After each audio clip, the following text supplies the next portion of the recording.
When fruit juice mixes with Perrier, extraordinary happens. Try new Perrier and juice.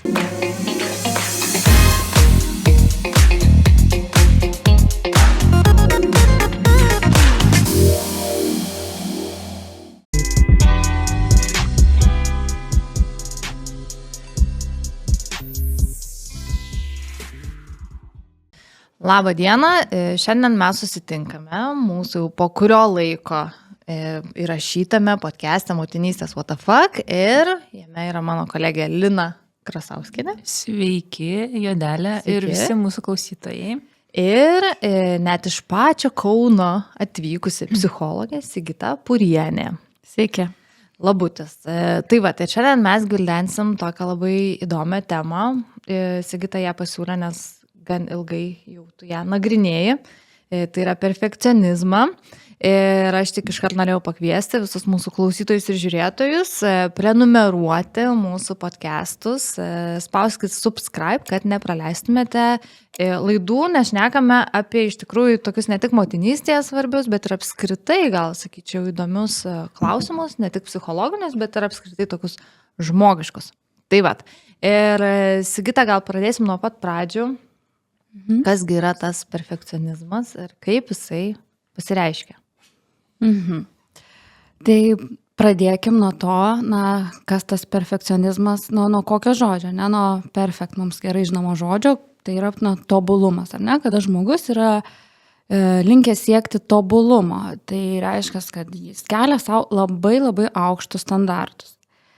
Tai perfekcionizmas, pagrindinis tas ir akcentas yra, kad aš savo keliu labai aukštus standartus, dažnu atveju ir kitiems keliu aukštus standartus. Kitas dalykas, kad aš, kadangi keliu labai aukštus standartus ir jeigu jaučiu, kad jų negaliu atitikti, daug vengimo gali atsirasti tame, nes tada jau noriu bėgti nuo visko, nes visko per daug. Polinkis atidėlioti. Taip pat labai didelė kritikos baimė, nes tam tikri įsitikinimai yra tokie, kad jeigu aš padarau netobulai, tai aš esu niekas, nevykėlis ir panašiai.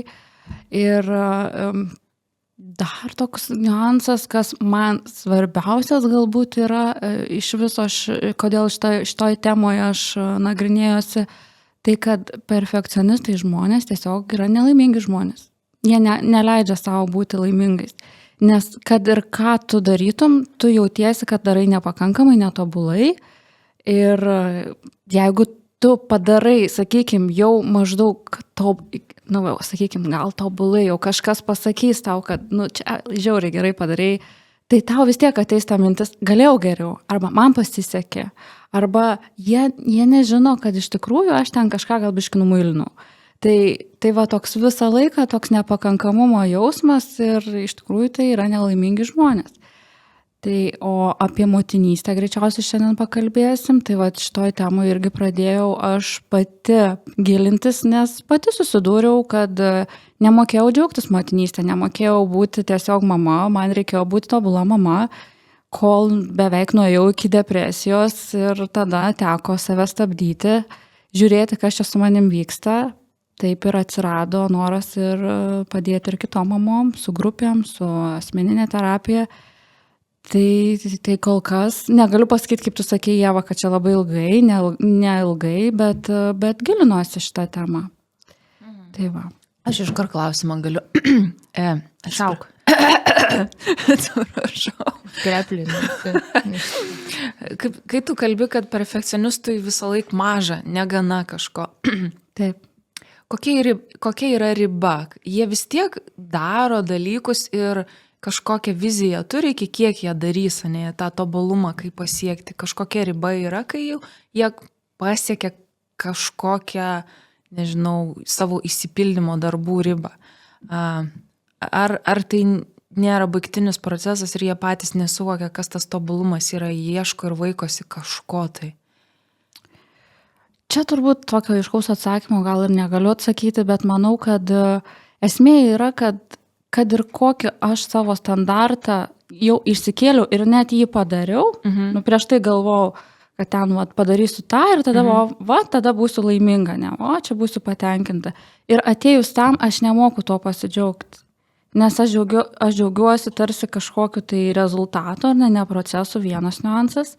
Kitas dalykas, man atrodo, kad, kaip minėjau, kažkaip dar būtų buvę galima kitaip padaryti.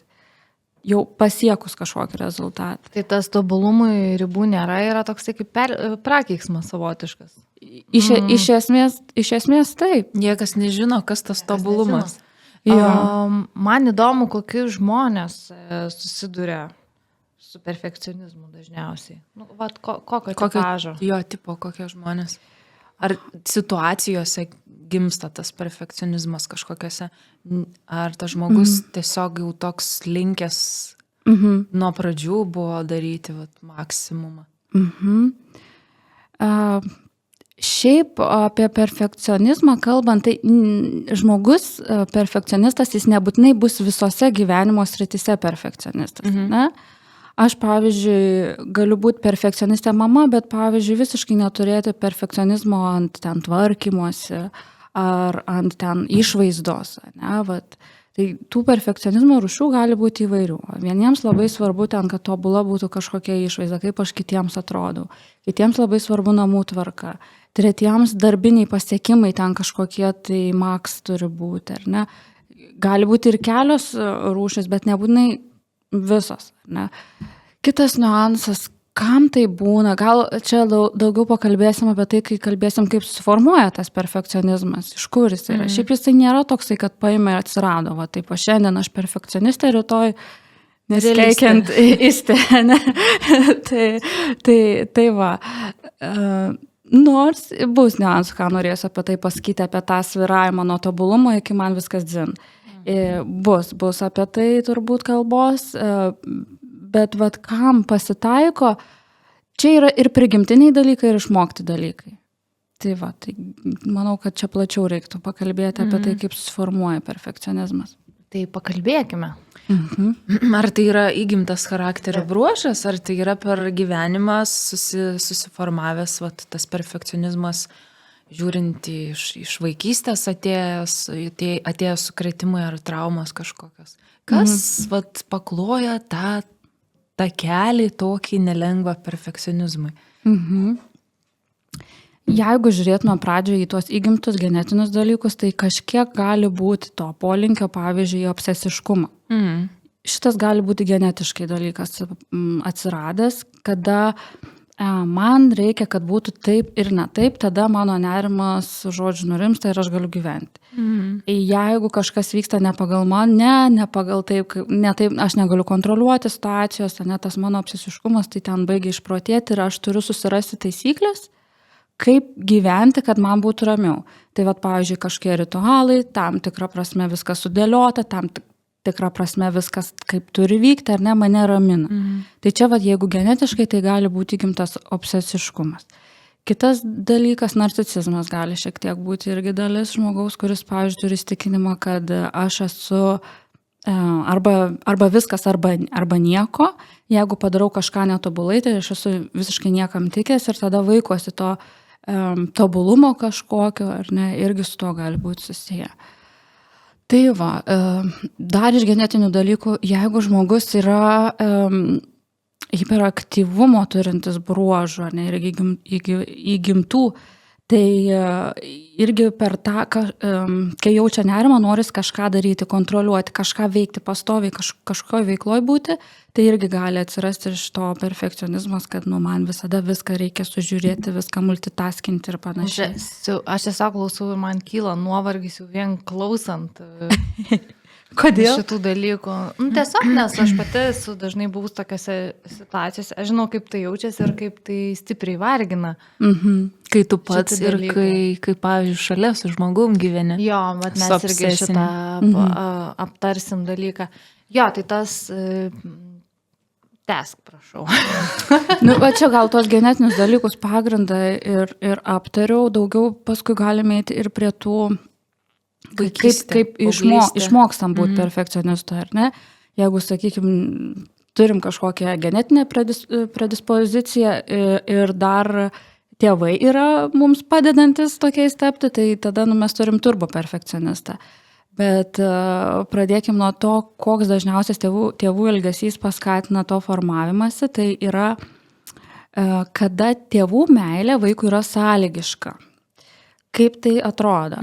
Reiškia, kad jeigu vaikas yra, sakykime, parneša 10, tai valio myliu, tu mano pats geriausias.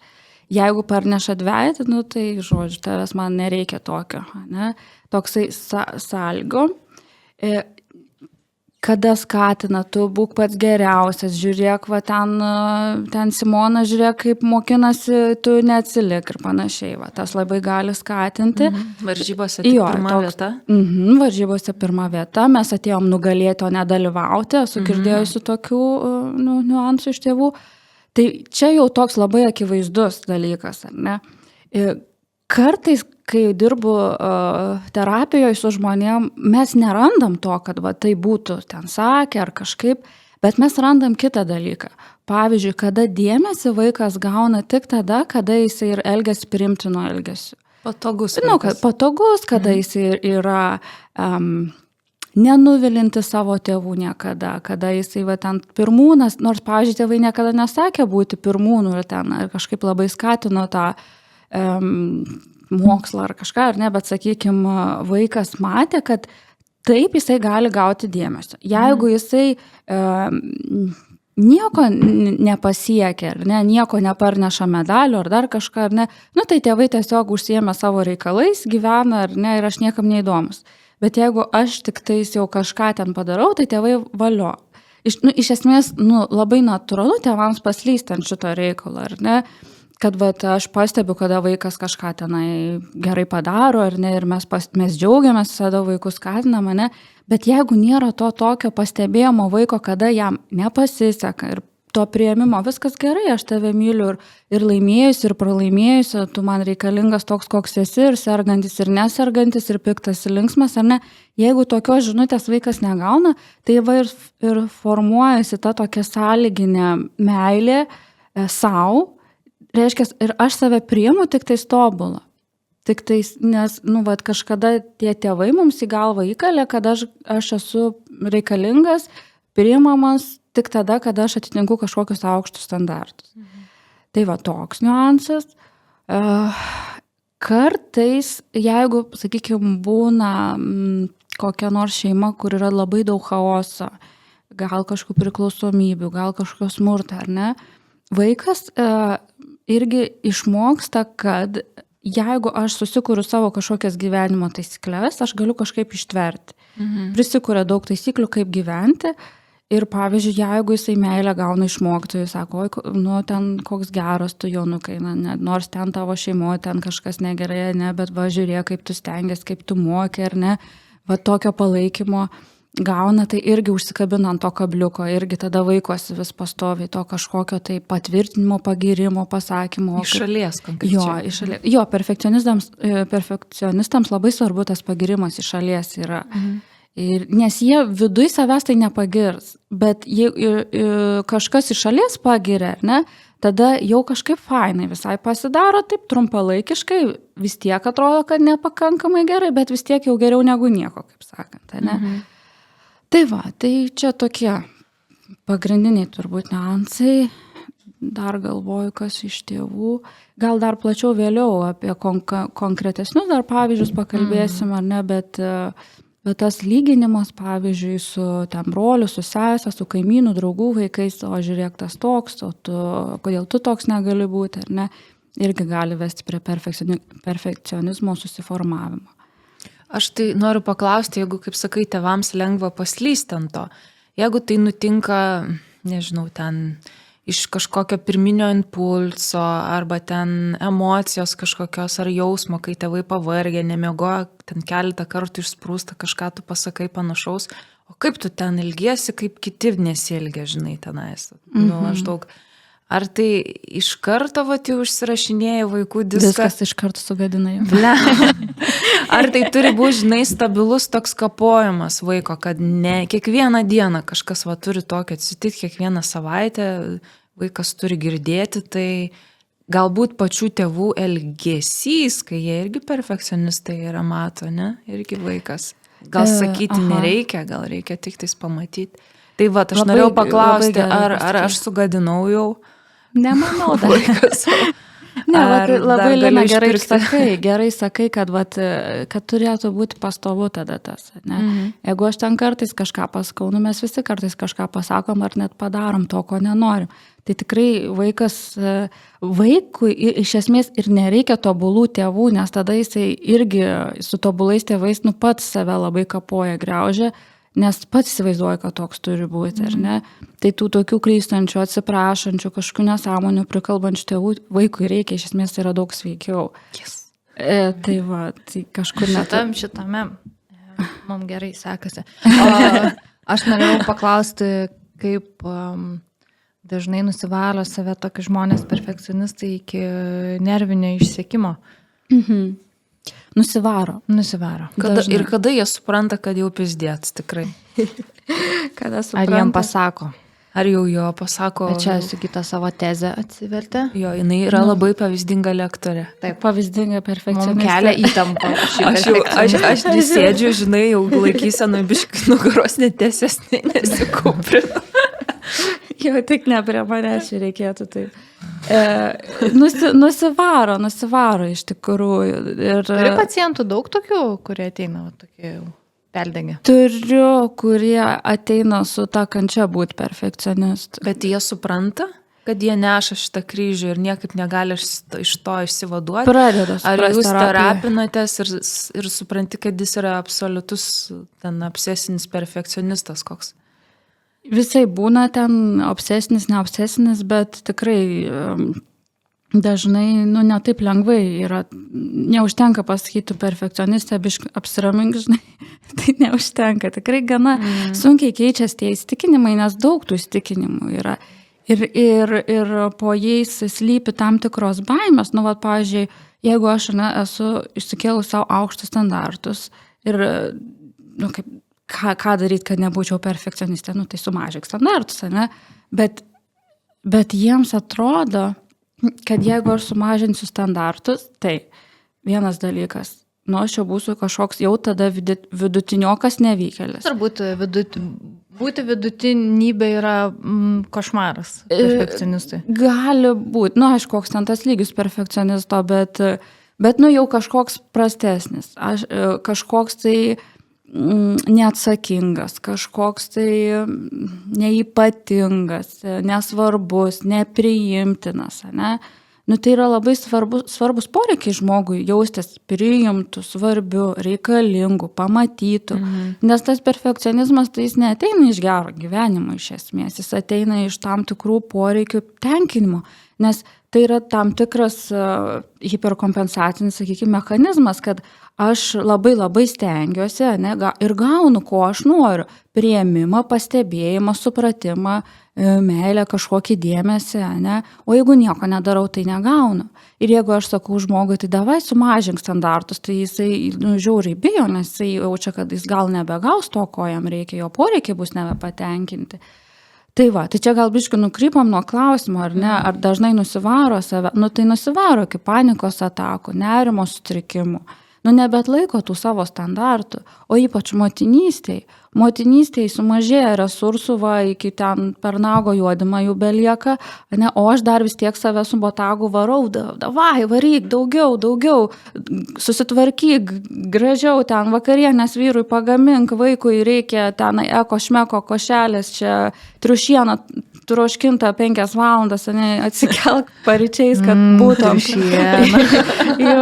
Tai motinystėj labai lengvai tas perfekcionizmas pradeda tenai, išmušinėti saugiklius mamoms. Ar tu pati per ką pastebėjai, nes tu sakai, kad savo pradėjai kelt, kokie pas tave konkrečiai buvo? Tai panašiai ir buvo, kad... Su triušiena būtinai dar Iš Varėnos kaimo girios atvežė ūkininko, ten nebūtinė iš to atvežė blogai, aš isterijoje, nes ne iš to kaimo atvežė man mėsą. Bet triušį buvau pirkusi vaikui. Jo, nes mes ten su alergijom turėjom atskirų reikalų irgi, tokia pastoviai kažkokia kalties būsena, kad aš nedadarau iki galo, aš galiu labiau pasistengti, tiksliau aš negaliu, bet aš turiu pasistengti daugiau, kodėl aš nieko nespėju, kodėl visos mamos spėja, pastoviai kažkokia kalta, negera, visoms kažkaip viskas pavyksta, man kažkaip nepavyksta, o psichologija nesustvarko su vaiku.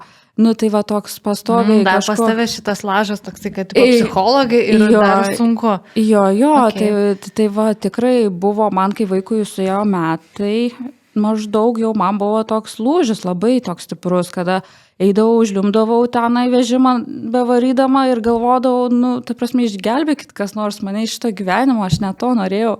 Nors ta prasme, kaip ir viskas gerai, nauji namai, vyras geras. Naujas. Mašina nauja. Slidės naujas. Vyras naujas. Jo, tai iš esmės taip ar ne, jau kas jau dėtų varneles ant gero gyvenimo, viskas kaip ir buvo, žinai.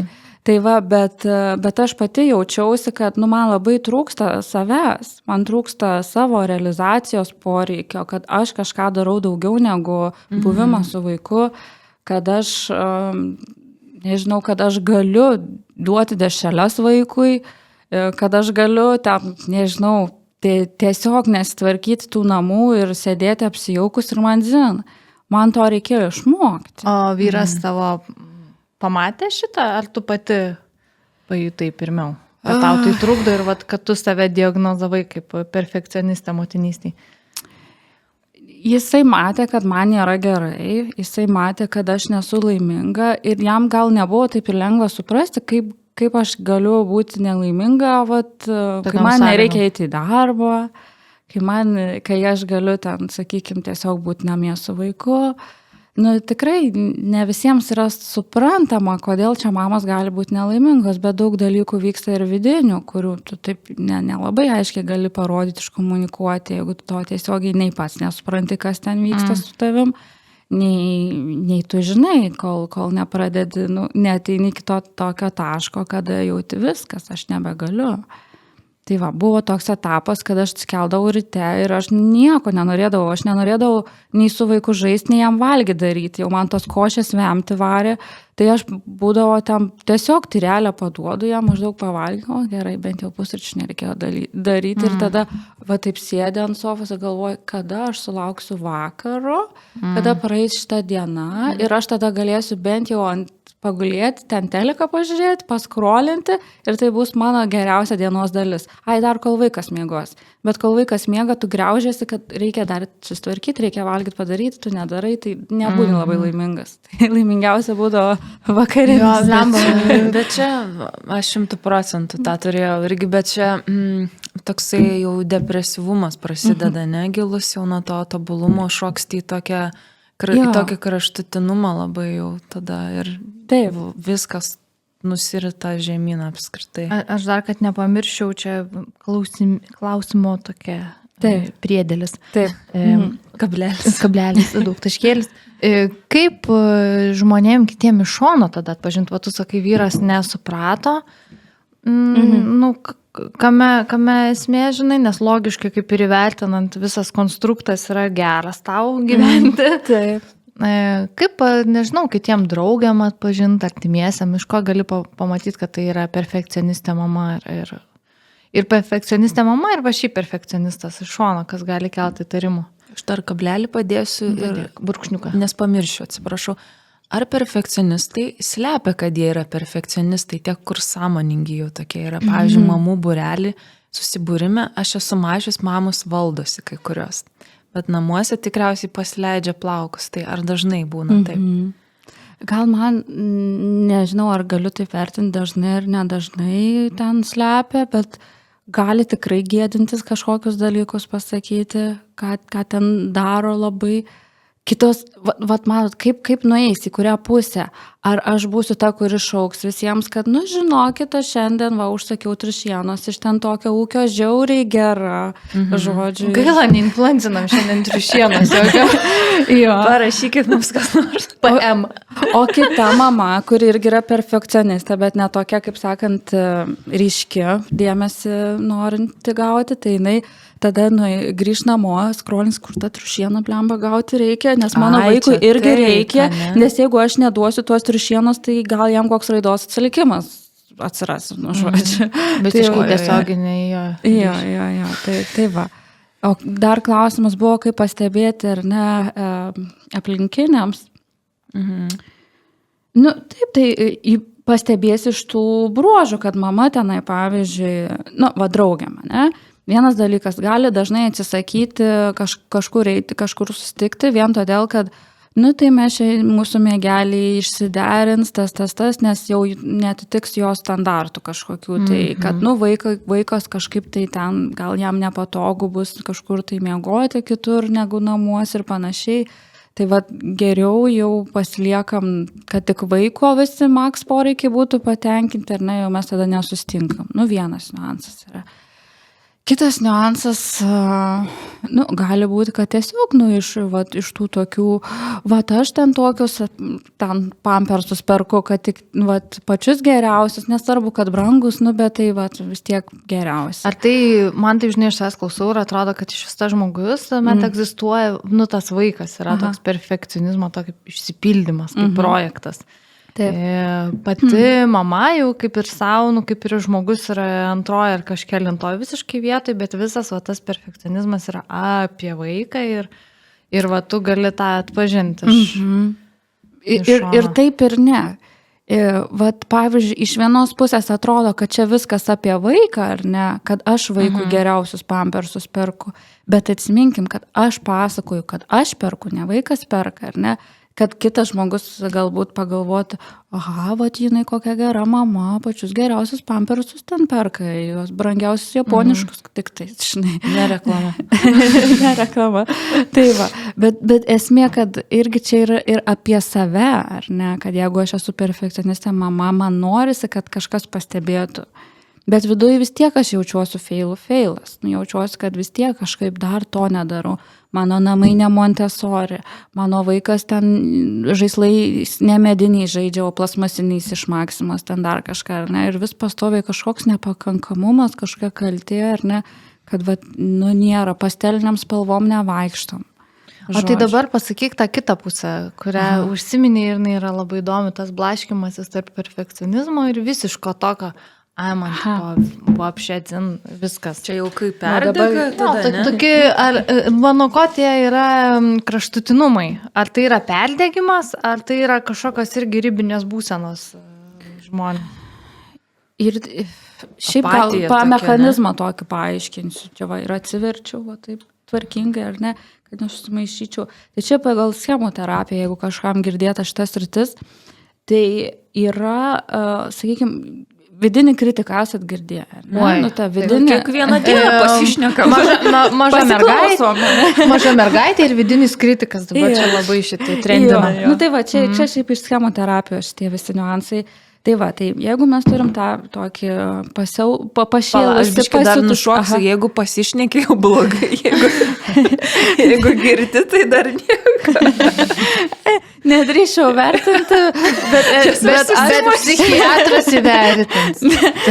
Bet, nu, jeigu jau čia apie tą vidinį kritiką trumpai, tai šnekėtis yra gerai su kritiku, reikia su juo diskutuoti ir kartais jį į vietą pasodinti. Sutarti reikia. Jo galima garsiai su juo šnekėti. Į sandėliuką. Bet vien jį atpažįstant, kad čia mano vidinis kritikas jau gerai yra. Tai va, jeigu mes turim tą vidinę tokią kritišką dalį, ar ne, vidinį kritiką pavadinkim, ar ne, ir jisai man sako, turi būti tobula, turi žiauriai viską gerai daryti, nes kitaip tu esi niekas.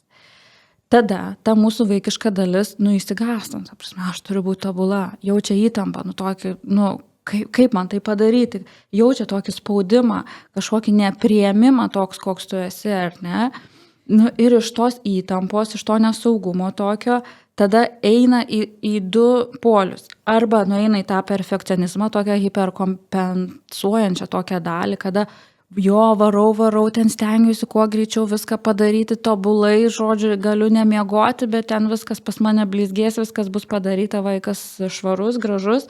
ar ne, bet aš pastoviai jaučiuosi tokios ant įtampos, ne? Nes aš man vidinis kritikas varo su botagu ir aš varau.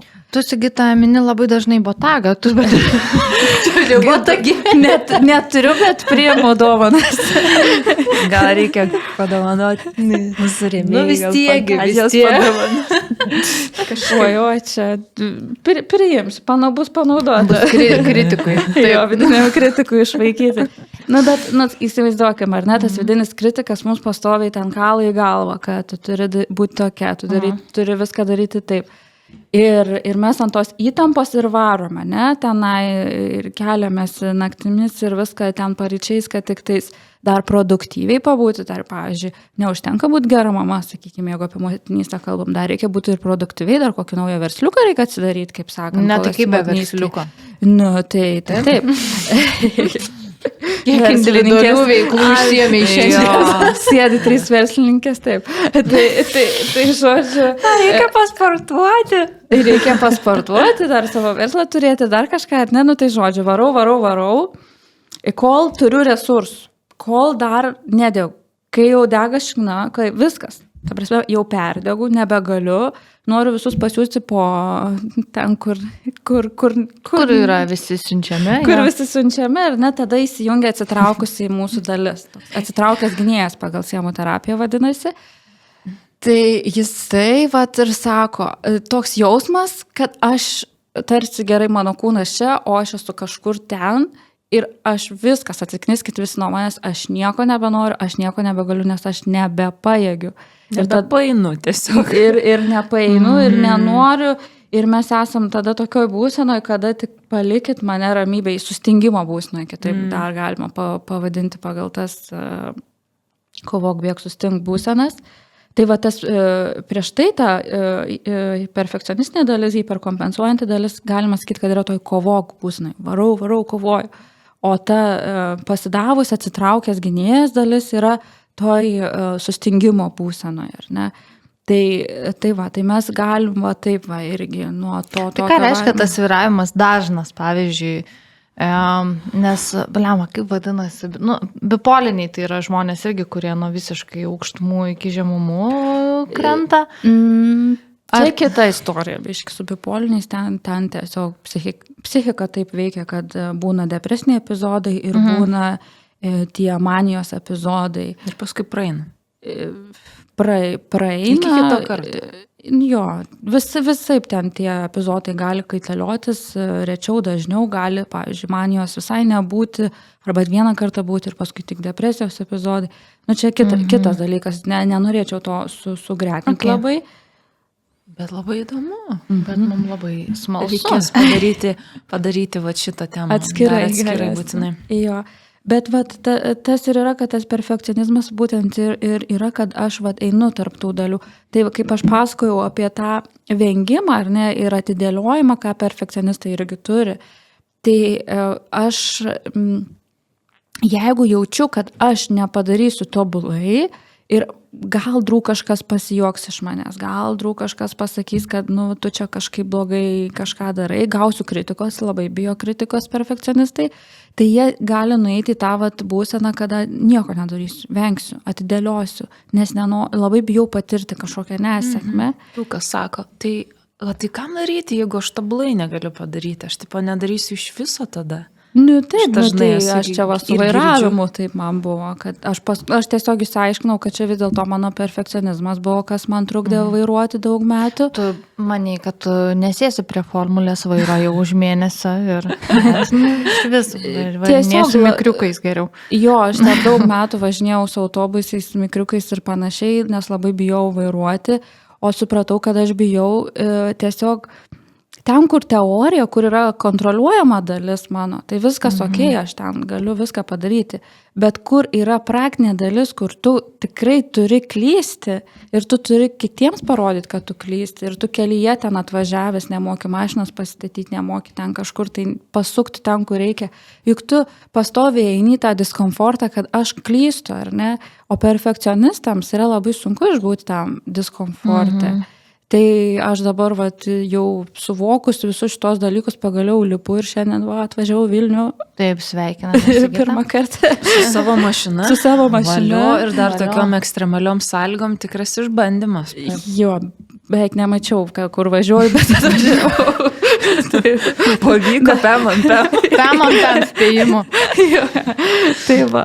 Tai bet čia irgi apie tą tokį perfekcionizmą, kuris plečiasi, ne tik čia gal kažkiek daugiau apie motinystę, nes čia motinystės podcastas, bet iš esmės, ar ne, ir aš ir pati susiduriu su mamom, ne tik mamom, čia gali ir vyrams būti būdinga, kodėl nevairuoja. Ir aš sakydavau, aš labai bijau vairuoti, turiu vairavimo baimę ir, pasislėpdavau. Čia maždaug kaip bijau aukščio kažkas, taip aš bijau vairuoti, ar ne? Bet paskui, kai pradėjau gilintis, kas čia vyksta su manim, supratau, kad čia greičiausiai tiesiog apie perfekcionizmą yra. Man labai patinka šitie tokie psichologija, busted mitai tokie, žinai, kas sako žmogus, kad aš esu girdėjus, kad aš čia labai pykstu, žinai, ir paskui tik tai čia kažkur girdėjau, kad pyktis slepia visai kitas emocijas, iš tikrųjų, dažniausiai liūdėsi kažkokią. Ribų peržengimą. Jo, arba kaip tu sakai, žinai, baimė. Aš ten turiu baimę kažkam, iš tikrųjų gali visiškai slėpti kitus dalykus, tą patį perfekcionizmą. Arba tie blokai, kaip žmonės dažnai turi bloką, kad aš jau, tai reiškia, kad aš pati savo neįgyvendinsiu savo standartų kažkokiu, tai tada iš vis velniop tada. Jo. O kaip pasigydyti nuo perfekcionizmo? Jau iškart judam prie gydymo, ne? Aš galvoju, žinai, dar prie gydymo mes galim dar užbėgti, čia turim vieną klausimą, nes mes gan taip plačiai viską užvelgiam. Tu paminėjai Sigita panikos atakas, tada yra tas obsesinis kompulsinis sutrikimas, egzistencinės krizės irgi, su šitais, kad čia yra viskas, kaip ir sakyt, susiję, ar čia jau yra pasiekmės perfekcionizmo, ar čia papildo vienas kitą, ar čia šiaip žmogus turi kelis panašius dažnai sutrikimus viename. Sutrikimus bruožus, nežinau kaip jau. Perfekcionizmas su daug sutrikimų koreliuoja iš esmės, turi sąsajų. Jeigu kalbant apie obsesinį kompulsinį sutrikimą, tai perfekcionizmas yra tokia kaip palaikanti tuos ritualus dalis. Ne? Tai sakykime, jeigu mano ritualas yra ten švarios rankos, ar ne, tai perfekcionizmas sako tau, kad jos turi būti tobulai švarios, tu turi 5 kartus nusplauti rankas. Bitė motinėlė. Taip, palaiko apie tą tobulumą, ar nekalbant, bet tikrai, pavyzdžiui, OKS labai dažnai yra susijęs su perfekcionizmu. Panikos atakas irgi čia yra apie tą, kad aš tarsi tobulai turiu kontroliuoti savo emocijas ir čia apie tą žmogiškumo atsisakymą, tą savo tokio netobulumo priėmimą ateina panikos atakos, nes tiesiog aš negaliu išbūti, kad aš nevaldau savo emocijų, man tai yra be galo baisu, aš negaliu patirti kažkokio kaip nerimo arba panikos atakų, nes reiškia, kad su manim kažkas yra negerai, o su manim negerai būti negali, nes aš turiu būti tobulas, nes jeigu aš esu netobulas, tai aš esu niekas. Ne? Tai irgi labai panikos atakas gali paskatinti tas tobulumo siekis, toks jau, neleidimas savo būti tiesiog žmogišku. Ir darbe tikrai dažnai susiduriu, kad jau mes ten įsigilinam viską, kaip ten ką daryti, kaip kvėpuoti, kaip ten viskas veikia per tas panikos atakas, kaip jas nuraminti ir panašiai. Bet žmogus vis tiek jas didesnės ar mažesnės kažkokius, galbūt jau ne panikos takas, bet nerimo priepuolius patirinėja ir galiausiai daeinam iki to, kad čia slypi įsitikinimas, kad aš negaliu patirti panikos atakų, negali kiti žmonės pamatyti, nes tai yra baisiai gėdinga. Nes tai yra, kaip pasakyti, aš toks, nepriimtina, ypač jeigu žmogus užima kažkokias, sakykime, svarbias pareigas darbe. Ne? Ir jis ten jau nuo studijų laikų yra mokomas, kad ten tu turi maždaug būti toks ir toks. Ten kokį, nežinau, medikas, sakykime, ar ne. Medikas ten koks chirurgas. Ne? Jeigu aš esu, ar ne, tai aš negaliu supanikuoti, ar ne, tarsi savo neleidžiu. Ir kuo labiau neleidžiu aš savo būti žmogišku, tuo labiau aš būsiu nerimastingas, susijaudinęs, nes tiesiog man kels įtampą tie įsitikinimai, kad aš negaliu kažkaip jaustis. o jau mano pakilusi įtampa dar labiau paskatins mano nerimą. Ir aš ten, pavyzdžiui, pradedu jausti, kad man jau širdis kažkaip kala, tai jau reiškia, jau čia bus panikos priepuolis ir aš užvedu tą panikos priepuolį. Tai va, tai esmė yra dažnai, tame neleidime savo būti netobulų, žmogišku, kuriam irgi kartais kažkas ten atsitinka, kuris kartais nerimauja, susijaudina, netobulai kažką padaro, suklysta. Tai va. Reikia ir paverkt. Taip. Pažvengt. Reikia. Taip. O dažniausiai, aš dabar ką pagalvoju, tai žinau žmonių, kurie neleidžia savo būti, kaip tu sakai, žmogiškais ir man jie atrodo visada vienodi. Žiauriai stabilus tokie, žinai. O man labai visą laiką kelia žmonės, kurie savo neleidžia nusikeikti niekada. Aš galvoju, tikrai, ar jie taip stipriai save kontroliuoja? Tokie, kur... Visada, žinai, aš bandau savo vyrą provokuoti. Jis yra labai stabilus, kantrus ir diplomatiškas, bet aš kaip girdžiu, ką tu kalbi, tai čia tokių yra užuominų irgi stiprių. Ir aš visą laiką stebiuosi, kaip gali žmogus taip, ta prasme, stabiliai 10 metų taip būti.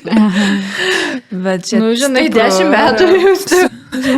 Bet Valina apie vyrą užsiminė. Ir dažniausiai aš kiek pastebiu, vyrai yra ta, sakykime, ta atsvara labiau tokia, žinai, jie mažiau sau leidžia tikriausiai tų emocijų rodyti. Nemoka jie tų emocijų rodyti, neišmokinti dažniausiai yra. Neišmokinti, tiesiog bijo būti silpnesni, kažkokie pažeidžiamesni. Taip, čia toks ir visokių įstikinimų lenda iš po to, ar ne? Vyrai neverkia, vyrai ten tokie... Turi būti vis laikas stiprų šeimos galva ir ten, žodžiu, jeigu moteris tokia panikuojant, tai aš jau, kaip sakant, turiu kažkaip atstovėti, irgi tą kažkokį balansą tarsi išlaikyti, ar ne šeimoje. Visaip gali būti, kodėl vyras toks yra. Gali būti, kad turi obsesinio tipo asmenybės bruožų, arba būti tokia jau asmenybė, kada tikrai žmogui emocijos yra labai sunkiai pažįstamas dalykas, nes jis yra pavojingas, nesuprantamas, neleidžia savo jausti žmogus tiesiog. Nes jeigu aš jaučiu, tai aš kažkoks nekontroliuojamas, esu nestabilus kažkas, tai visokių tokių įstikinimų gali žmogus. Kaip įdomu, psichopatija tokia įdomu. Bet psichopatija kitas dalykas, nemaišyk. Bet klausyk, jeigu yra, tarkim, poroj, ar ne, vienas perfekcionistas, tai kaip kitas turi dylinti su šitu? Aha, čia jau toks, kaip dylinti poroj. Tu sakai, dažniausiai kažkaip vienoj srity tas perfekcionizmas pasireiškia. Nebūtinai vienoj, bet nebūtinai būna visose. Ir toksai visas kamuolys, toks perfekt visą laikį, idealiai atrodo, kvepia visada, mašina nuplauta visada ten. Čia bendrai kalbu apie kažkokį įsivaizduojamą žmogų, aš tokio nepažįstu. Čia jeigu vaikų neturi šitas. Jo, visada įeina į kambarį ir tu žiūri, galvoji, oho, iš kur tas žmogus toksai, žinai, jis toksai atrodo tobulas visą laiką. Aha. Ir jis atrodo tada, jisai perfekcionizmas visur, nuo ten pirštų galų iki ten kaulų smegenų yra. Wow. Bet man gaila tokių žmonių, nes jie tikrai dažniausiai būna nelaimingi. Jie prisidaro savo, kad tam tikrų taisyklių, ten mano mašina turi būti švari blizgėti, mano rūbai turi būti švarus blizgėti, bet dažnai tai yra iš gėdos. Ne iš to, kad aš labai noriu. Viskas gerai turėti švarą mašiną. Ir man reikėtų išlaikyti. Bet tu tikrai visai neplašau. Tu kalbi apie perfekcionizmus. Ar galiu pasakyti, kad pas Lino bagažiniai baranka gulinu? Aš tikrai nesu perfekcionistas. Nuo pavasario. Aš esu net nufilmavus. Aš laikau paukščiukam, kai užsniegs. Kurie kregžių lizdo laukia? Mašina zilutėm. Tu kalbi tarsi perfekcionistai tokie, tokie lyg aukos, ne, nuo to viso kažkokio patyrimo, ką jie. Bet aš pažįstu daug perfekcionistų, kurie yra cinikai visiški. Bet ir sakė Sigita, kad dažnai perfekcionizmo su narcisizmu. Tai čia dar kažkas susimaišę daugiau yra. Nes jie cinizmo ir tokio snobizmo, neigiamos, tokio psichopatijos netokių turi kažkokių, nes Nu, jie yra geriausi. O Jie tai kas yra Čia labiau psichopatija? tada apie narcisizmą jau. Ne, man irgi Nes atrodo. aš tada noriu suprasti, kas yra narcizas tikras, o kas yra Vat perfekcionistas. tu kaip pasakoji apie tą perfekcionistą, kad įeina į kambarį ir viskas atrodo, wow, jis kaip antžmogis, nu, ant Taip, tiek stengiasi. Tai man vat, kažkur irgi skaičiau, kad narcizai yra tokie, kur ateina ir jie net to nesuvokdami, jie nori, kad visas kambarys žiūrėtų į juos, nes jie yra va tokie, vat. Tai man ir labai čia atrodo, kad čia persidengia šitas.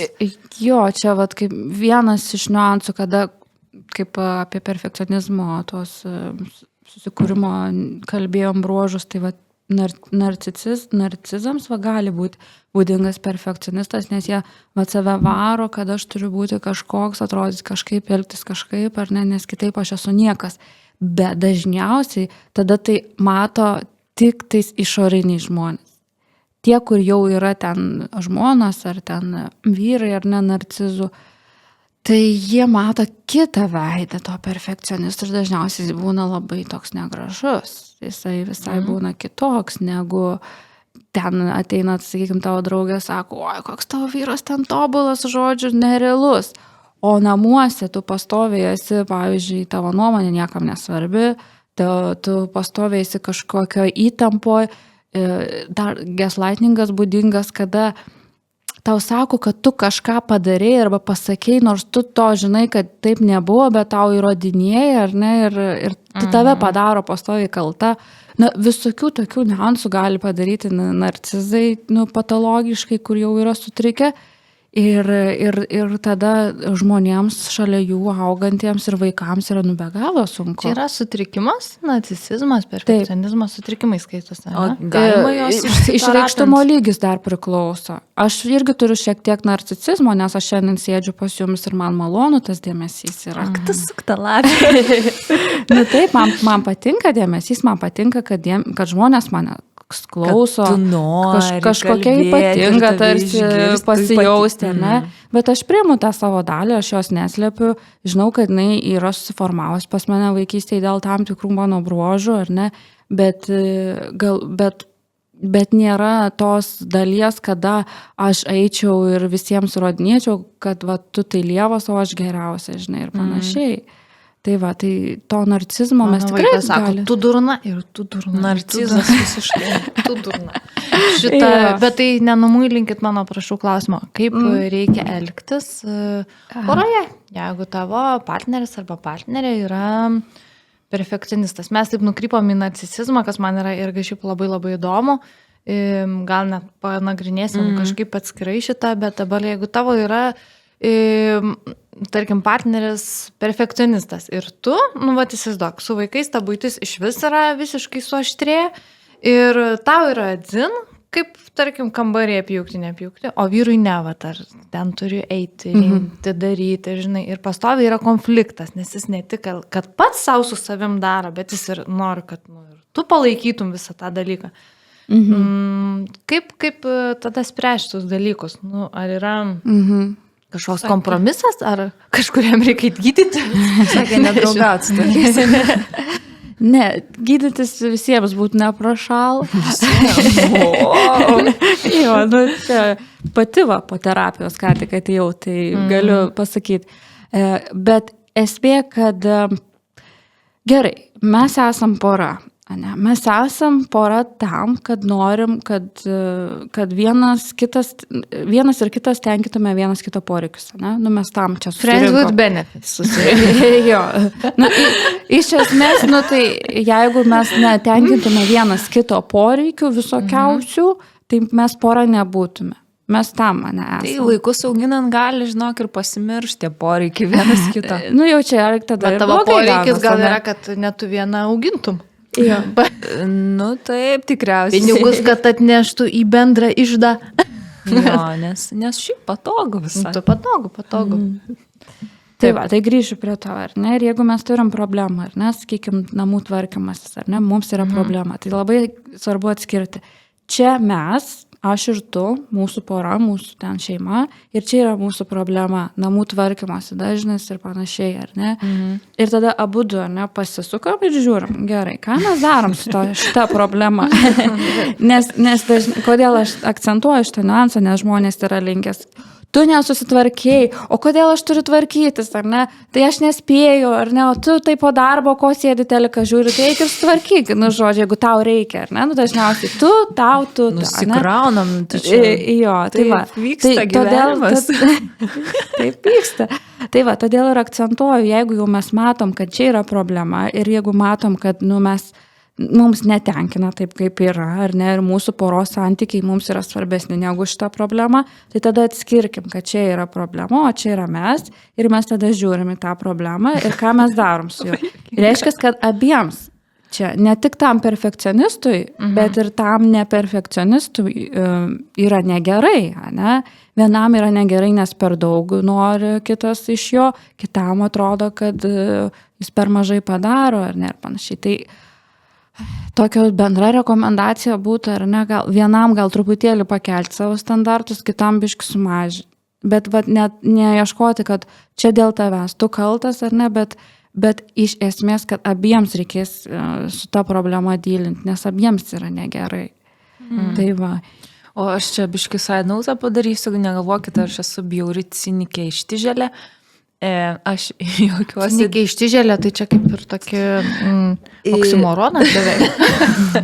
Aš jokiuosi dėl to, kad fiziškai Sigita rodo, kad atsisukame problemą. Dėl šito. Tai mes irgi su Lina pasisukame. Ir taip akis jinai nusuka. Man asmeniškai nepavyks, sunkiai pavyksta atsisukti į problemą. Ta prasme, nes kai iškyla kažkoks konfliktas, tai viskas taip užsitrigerina, man net kartais sunku pasisukti blaivių protų į tą problemą, atitolt nuo jos, nes atrodo, kad čia viskas apie mane ar apie partnerį ir panašiai. Tai čia mes dar vadinam, kad reiškia, įėjom į kažkokią savo schemą, į vaikišką režimą. Oi, schemutės tai čia yra labai stipriai veikia. Bet tai kaip smegenų vingiai vis tiek veikia taip pat standartiškai. Dabar viskas. Įdedam šitą kasetę, ir pradėkit ėstis. Davai. Tu durnas.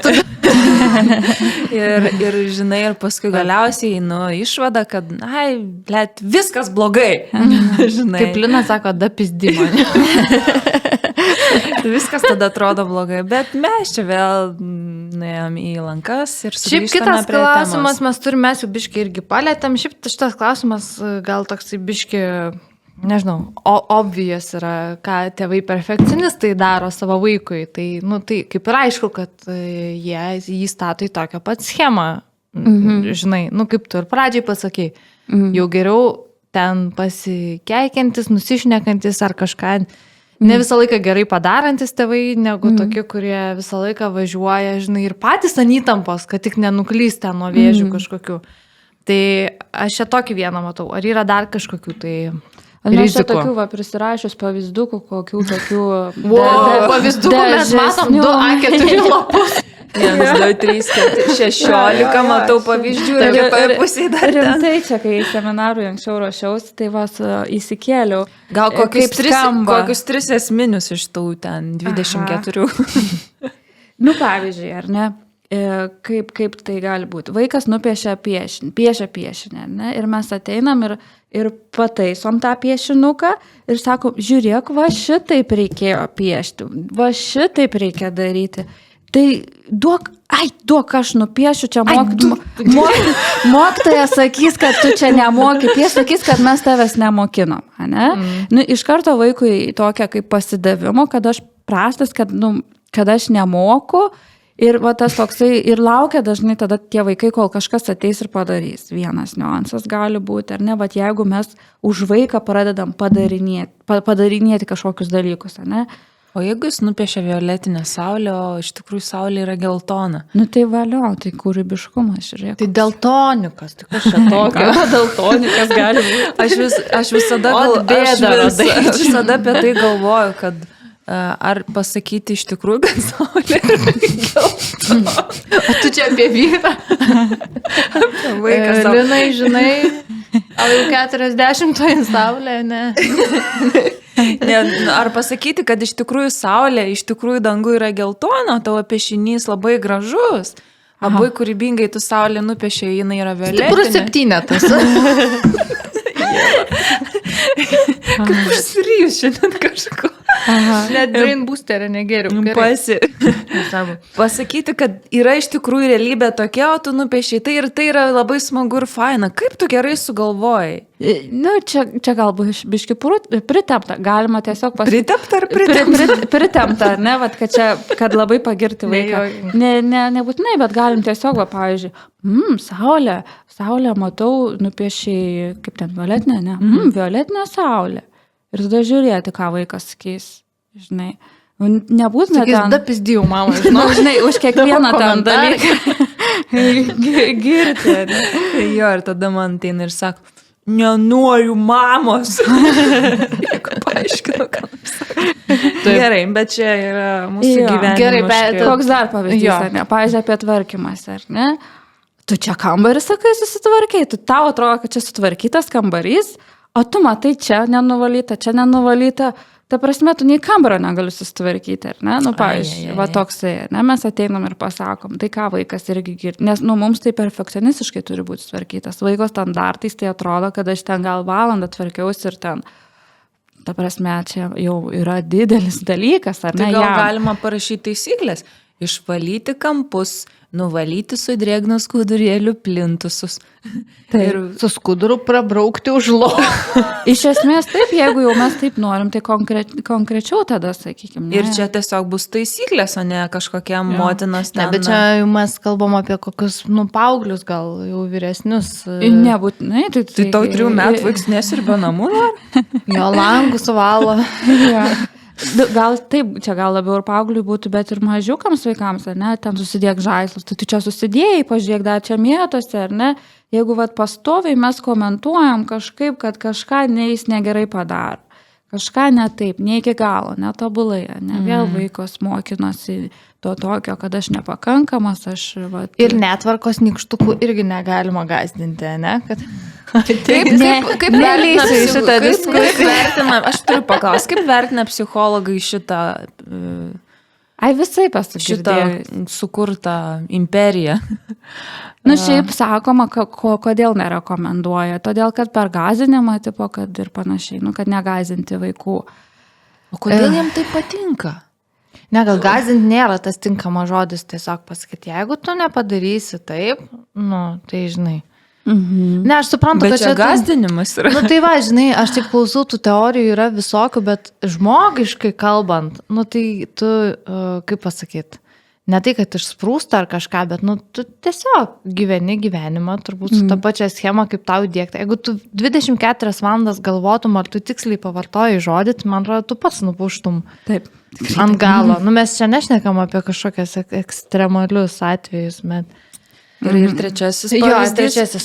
Gerai. Galima irgi sakyti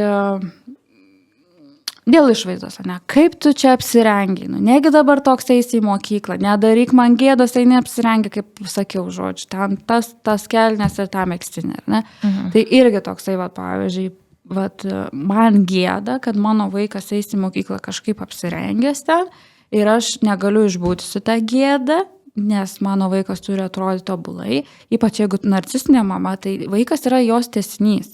Reiškia, kad man dažnai ir vaikus gali pasigimdyti tam, kad turėtų pasigirti dėl kažko. Tai kaip aš kažką aukliju, kažkur vedu, kažką moka. Čia jau stipru. Tai tas niuansas irgi gali būti, kad perfekcionistai tėvai gali visokiais tokiais komentarais vaikui į galvą įpiršti tą mintį, kad aš turiu kažkaip atrodyti, aišku, tada ir jeigu dar ten kiek valgo, ar ką valgo, irgi, jeigu labai akcentuoja, gali valgymo sutrikimus nueiti, ar ne, kažkokius tai dietas nueiti, ten jeigu kažkokį svorį komentuoja ir panašiai. Aplamai į tą tokį, kad aš esu nepakankamas ir kaip jisai tą schemą pasiims, ar jisai pasiims taip, kad aš irgi tada perfekcionistas ir tada viską kontroliuoju ir stengiuosi atitikti tėvų tų. Kritinis, tas vidinis kritikas yra iš tikrųjų tėvų balsas, tai aš va to vidinio kritiko reikalavimus va bandau atitikti per perfekcionizmą, arba galiu nueiti į tokį vengimą, į pasidavimą, kad aš su visiškai niekam tikęs nevykėlis, tai aš nieko gyvenime ir nesieksiu, ir nesistengsiu, ir eisiu labiau į tą vengimą, atsitraukimą. Tai va, tai irgi gali stipriai paveikti perfekcionistai tėvai. O šiaip tai yra priklausomybė traktuojama, ar ne? Nepasakyčiau, kad tai yra priklausomybė, gal priklausomybė labiau yra kitoks objektas. Čia labiau yra, kad aš turiu tam tikrus įsitikinimus, kuriais labai stipriai tikiu. Ir tada, sakykime, aš esu priklausomas nuo to savo įsitikinimo, ar ne? Kada koks aš turiu būti, kaip aš turiu elgtis, kaip aš turiu atrodyti, kaip mane kiti turi matyti, ką aš galiu, ką aš negaliu. Tai nebent va taip galėtume apie priklausomybės turbūt pritemti. Kaip susivokti? Perfekcionizmas žudo tave ir kaip iš to išsikapstyti? Kaip gydyti, ar gydytis, ar jau čia tave tik gali pagydyti? Ir dažniausiai kažkokia būna dugnas riba ar situacija kažkokia kritinė, kada jau stukteli kažkokia mintis, kad čia perdegimas gal koks stiprus. Kad čia jau kažkas biškai ne taip, čia gal perfekcionizmas, gerai, gal. Tai kažkokia terapija būna ir tada tu bandai išsikapstyti, ne? Dažniausiai žmonės pokyčių imasi tada, kai būna visiška šikna, kol nedaina to. Pavyzdžiui? Tai va kaip man buvo, ne? Kada tiesiog stumdai vežimėlį, žliumbi ir skambini vyrui, kada tu grįši namo, aš nebegaliu, nebeišbū, kas atsitiko, nieko neatsitiko, tai pasakyk, kas atsitiko, nieko neatsitiko. Vyrams nesupranta, kas vyksta, panikoje, bet jis negalėjo grįžti namo, tai grįžo, kas atsitiko, nieko neatsitiko, tai kodėl aš visą dieną jautinos dėl tavęs, ne? Bet nieko neatsitiko, bet man blogai, aš nebegaliu, ar ne? Tai va, jau buvo man šikna, tikrai. Tai va tada ir supranti, kad kažkaip ne taip gyvenime kažką darai, dėliojasi, kad nemoki nei laiminga būti, nei gyventi to gyvenimo, kažko trūksta tau, ar ne? Tai va, galima va tada ar depresija, ar tam panikos atakos, nerimo sutrikimai, kas prasideda kažkas žmogui, kada jisai, supranta, kad va šitaip kaip gyvenu, nebegaliu. Tam, kad nedaeiti to, tai žmonės kartais tikrai eina į terapiją, kaip sakom, iš mados, sako, eina į terapiją, bet labai gerai tada, kad ateina tada, susipažino su savim, kas ten su juo vyksta, kokie sunkumai yra ir ne nuo duobės pradeda, ar ne, bet dar prie duobės stovint pradeda terapintis ir neįkrenta į tą duobę. Tai va, tai žodžiu tikrai yra toks niuansas, kada ypač, pavyzdžiui, dar apie savivertę gal nepaminėjau, kad jeigu mano vertė, aš taip galvoju, kad mano vertė yra susijusi su tuo, kaip aš atrodau, ką aš darau, kaip aš kalbu, kaip aš vaiką auginu, ar ne, tai mes esam nuolatiniai rizikoje būti nelaimingi, nuolatiniai, nes, tiesiog kažkas kažką pasakys ir viskas, jau mes duobėje esam. Sigita, o kaip būti laimingu žmogum? Čia kokią formulę reikia sugalvoti, ne? Kokius 3 pavyzdėlius? Pirmiausia, kad laimingu žmogum būti, tai tiesiog nebūsi tu laimingu žmogum, tiesiog turit pastebėti tas laimingas akimirkas. Aš esu iš tų, kad aš manau, kad neįmanoma būti visą laiką laimingu, bet geriau būti daugiau laimingų negu nelaimingų ir jau gerai, ar ne? Tai kuo daugiau pastebėti, iš principo už ką gali padėkotis, ne? Sąmoningas pasirinkimas. Sąmoningas ieškojimas situacijų, už ką aš esu dėkinga. Bet ar tai neatrodo kartais labai dirbtinai, ar tu paskui tą raumenį jungi, paskui, tokį pastebėjimo, įvertinimo? Pradžioj dirbtinai, bet paskui tiesiog, kaip smegenys veikia, ar ne? Jeigu aš pastoviai žiūriu, šūdina diena, vėl viskas blogai, ne? Vėl, tai va. Ir aš pastoviai, ar ne, jeigu mes turim smegenis, įsivaizduokim, ir smegenų vingiai, ne? Biškai mažesnės pavaizduoju. Reikės kitą lentą atnešti. Tai va, jeigu aš turiu smegenis, ne, ir yra smegenų vingiai, iš esmės, tai kaip vaikšto informacija? Informacija vaikšto dažniausiai tais keliais, kurie jau yra gerai išmindyti. Ne? Nu, tai kaip blogai. mašinas važiuoja tais keliais, kurie jau gerai išvažinėti. Ne. Tai va, ir mano... Ne offroadais. Jo, tai va, mano kelias yra toks. Viskas yra šūdina. Su manim nieks nenori bendrauti, aš niekam tikusi, viskas yra blogai, ne, pasaulis yra visi kažkokie durniai ir panašiai. Viskas negatyvų, katastrofizavimas dar labai būdingas perfekcionistam. Jeigu aš pastoviai važiuoju tuo keliu savo smegenyse, aš labai išvažinėjau tą keliais, labai ryškus ir man kažkas ten, kažkoks niuansas, ar ne, ten kojinė suplyšo, ar ne, ir viskas jau šūdina diena ir aš nuvažiuoju tų keliu. Kaip viskas yra blogai. Jeigu aš sąmoningai pradedu, ar ne, sakyti, viena kojinė suplyšo, kita nesuplyšo, liuks, žinai. Tai va, jau pradedu važiuoti kitų kelių, ne? Sąmoningai pastebiu, ten vyras šiandien grįžo laiku iš darbo, valio, vaiką galės ilgiau padėti, pažiūrėti, ne? Visokius tokius, labai smulkmenas pastebėti, aš ten kažką padariau, aš ten kažkokį malonumą patyriau, aš su kažkuo susitikau, ar ne, ir kaip fainai. Tai vat, jeigu aš pradedu sąmoningai išvažinėti tą kelią teigiamą, jau kai aš atsikelsiu kitą dieną ir man ten kažkas atsitiks, jau mano smegenys turės pasirinkimą, kuriuo keliu važiuoti. Kol nėra pasirinkimo, tai aš važiuoju tuo keliu, Galima gal su volu praeitimą apie smegenis, biškai išlyginti, tada išbraižai, ne?